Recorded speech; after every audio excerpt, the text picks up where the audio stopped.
Assalamualaikum warahmatullahi wabarakatuh. Selamat pagi semuanya. Bagaimana kabar kalian hari ini? Semoga kalian semua selalu dalam keadaan sehat ya. Hari ini bertemu kembali, kita akan belajar tematik tema 8 subtema 4 dengan muatan pelajaran matematika KD 3.13 dengan materi penyajian data dalam bentuk diagram. Penyajian data dalam bentuk diagram. Pada pembahasan kali ini kita akan membahas 4 materi. Yang pertama, menafsirkan data yang disajikan dalam bentuk diagram batang. Kedua, menyajikan data dalam bentuk diagram batang. Ketiga, membaca data pada diagram gambar. Keempat, menyajikan data dalam bentuk diagram gambar. Langsung saja kita bahas materi yang pertama, menafsirkan data yang disajikan dalam bentuk diagram batang. Data yang disajikan dalam bentuk diagram batang akan lebih mudah dibaca dan dipahami. Dari diagram batang, kita dapat mengetahui hal-hal berikut ini. Yang pertama, kita dapat mengetahui data yang paling tinggi atau data tertinggi. Kedua, data terendah. Ketiga, selisih antar nilai data. Keempat, jumlah antar nilai data. Dan kelima, jumlah seluruh data. Nah, ini yang bisa kita cari dari melihat data yang disajikan dalam bentuk diagram batang. Perhatikan contoh berikut. Data jenis alat kebersihan yang dibawa siswa. Nah, dari diagram di atas dapat diketahui hal-hal berikut. Yang pertama, jenis alat kebersihan yang paling banyak dibawa oleh siswa adalah kain lap.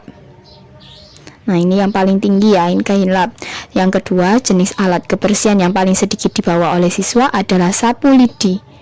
Selisih banyak sapu lidi dan sapu ijuk yang dibawa siswa adalah 10 dikurangi 4 sama dengan 6 buah.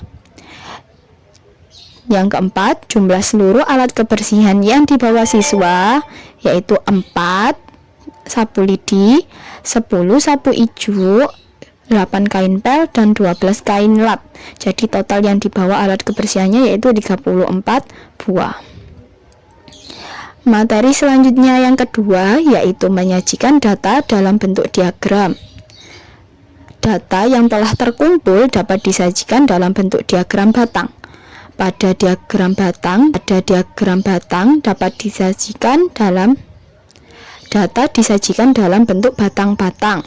Pada diagram batang, sumbu mendatar menyatakan jenis data dan sumbu yang tegak menyatakan nilai setiap data.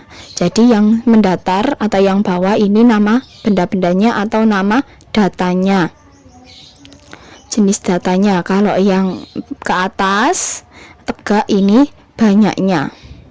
Setiap batang dibuat dengan tinggi yang sesuai dengan nilai data tersebut. Lanjut, kita yang membahas materi yang ketiga yaitu membaca data pada diagram gambar. Diagram gambar adalah diagram yang menggunakan gambar untuk menyatakan suatu data. Satu gambar dapat mewakili satu atau lebih data. Dari diagram gambar di samping diperoleh informasi seperti berikut ini. Nah, ini diagram gambarnya. Informasi yang didapat yaitu yang pertama, Benny dan Dina memiliki 4 tanda. Benny dan Dina ada 4 tanda. Dedi memiliki 2 tanda kecakapan khusus. Dedi memiliki 2 tanda kecakapan khusus. Komang dan Fitri masing-masing memiliki 3 tanda kecakapan khusus. Keterangannya dari setiap satu gambar mewakili 1 tanda kecakapan khusus. Lanjut, pembahasan yang terakhir yaitu menyajikan data dalam bentuk diagram gambar. Langkah-langkah membuat diagram gambar berikut ini. Yang pertama, tentukan banyak setiap jenis datanya dulu. Yang kedua, tentukan gambar yang sesuai untuk mewakili datanya. Yang ketiga, tentukan banyak data yang akan diwakili setiap gambar.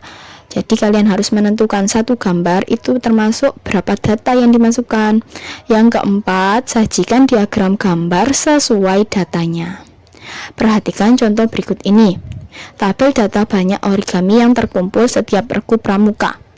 Banyak origami yang terkumpul di grup Melati ada 15. Di grup regu mawar ada 6, di regu tulip ada 9. Diagram gambar dari data pada tabel di atas dapat dibuat dengan satu gambar burung origami mewakili 3 buah origami seperti berikut. Jadi setiap gambar satu burung ini mewakili 3 buah origami. Jadi melati memiliki 5 karena setiap gambar ada 3 kali 5, 15. Kalau regu mawar memiliki 6, maka ditulis 2 gambar burung origami. Sedangkan tulip digambarkan 3 burung origami karena jumlahnya ada 9. Keterangannya, satu gambar burung origami mewakili 3 buah origami. Nah, ini adalah tata cara atau langkah-langkah untuk membuat diagram gambar. Bagaimana? Mudah untuk difahami, bukan? Nah, jika kurang paham, kalian bisa membaca kembali kitab tematik kalian. Sampai di sini dulu untuk pertemuan hari ini. Fatim cukupkan. Wassalamualaikum warahmatullahi wabarakatuh.